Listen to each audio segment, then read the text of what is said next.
जो पतली टट्टियां हैं, लूज मोशन, ये भी शरीर का अपना एक डिफेंस मैकेनिज्म है। डिफेंस मैकेनिज्म का मेरा मतलब है कि हमारे जूतों के साथ कीचड़ लग के हमारे घर में चला आया, यूँ समझ लें कीटाणु हमारे शरीर में प्रवेश कर गए।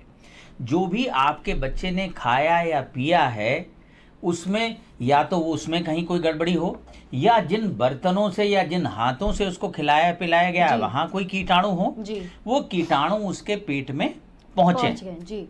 अब जब कीटाणु आंतों के ऊपरी हिस्से में पहुंचते हैं, यानी भोजन की ग्रास नलिका में या हमारे अमाशय में, पेट में, तो शरीर समझ जाता है कि ये चीजें हमारे लिए ठीक नहीं है, गलत आदमी हमारे शरीर में चला आया।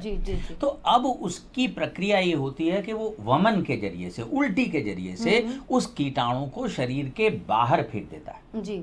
कोशिश करता है कि बाहर निकल जाए, लेकिन अब नहीं है, आगे चला गया आंतों में। तो अब उसका जो डिफेंस मैकेनिज्म है वो है डायरिया, यानी कीचड़ आ गया, समझ लीजिए हमने 2 बाल्टी पानी लिया, उसको बाहर भगा दिया जी। तो हमें डायरिया से नहीं लड़ना है, हमें क्या करना है कि उसको बहाने दें।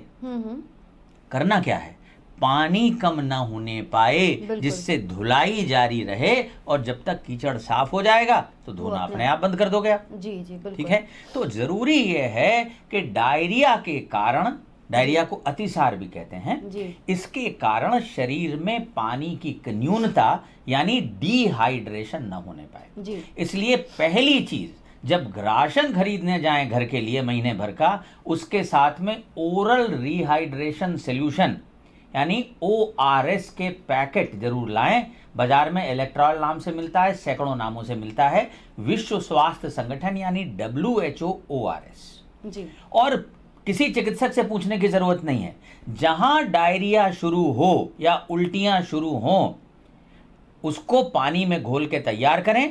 एक बड़ा पैकेट जो आता है वो 1 लीटर पानी में घोलने के लिए होता है, 1 लीटर साफ पानी में जी। तो आप मिनरल वाटर की बोतल खरीद लीजिए, पूरी 1 बोतल में बड़ा पैकेट घोल लीजिए जी। ठीक है, और अगर आपकी आर्थिक स्थिति कमजोर है, मिनरल वाटर नहीं खरीद सकते, तो पानी उबाल के ठंडा कर लीजिए, उसमें घोल लीजिए कीटाणु मुक्त करके उसको। जो छोटा पैकेट होता है वो 1 गिलास पानी में घोलने के लिए होता है, यानी 200 ml में, मिलीलीटर में। ठीक है, तो उसको तैयार कर लीजिए और बच्चे को घूंट घूंट पिलाना शुरू करिए जी। और ये प्रक्रिया तब तक जारी रखिए जब तक उसको दस्त रुक ना जाए जी। जब तक दस्त चलते रहें तब तक ये ORS चलना चाहिए लगातार जी।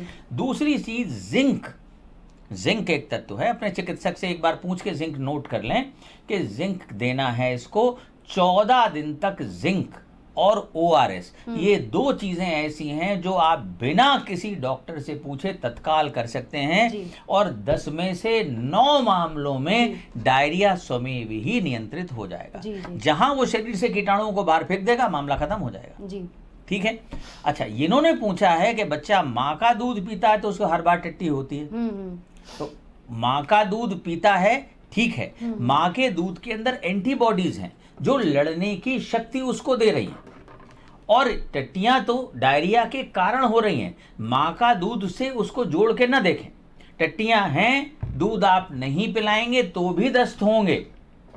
माँ का दूध पीने पे आंतें जल्दी साफ कर रही हैं, त्वरित साफ कर रही हैं, लेकिन लड़ाई लड़के उस कीटाणु को शरीर से भगा देना ही इसका मार्ग है, और इसके अतिरिक्त और कोई मार्ग नहीं है बिल्कुल। और एंटीबायोटिक दवाइयों का जहां तक हो सके प्रयोग नहीं करना चाहिए, चिकित्सक को भी नहीं, जब तक कि अति आवश्यक ना हो जाए और उसे ऐसा ना लगे कि ये बैक्टीरियल बीमारी है जी जी। क्योंकि एंटीबायोटिक्स बैक्टीरिया के अगेंस्ट देने वाली दवाइयां हैं। वायरल बीमारियों में एंटीबायोटिक देने से आप अपनी अहित या नुकसान करते हैं बिल्कुल।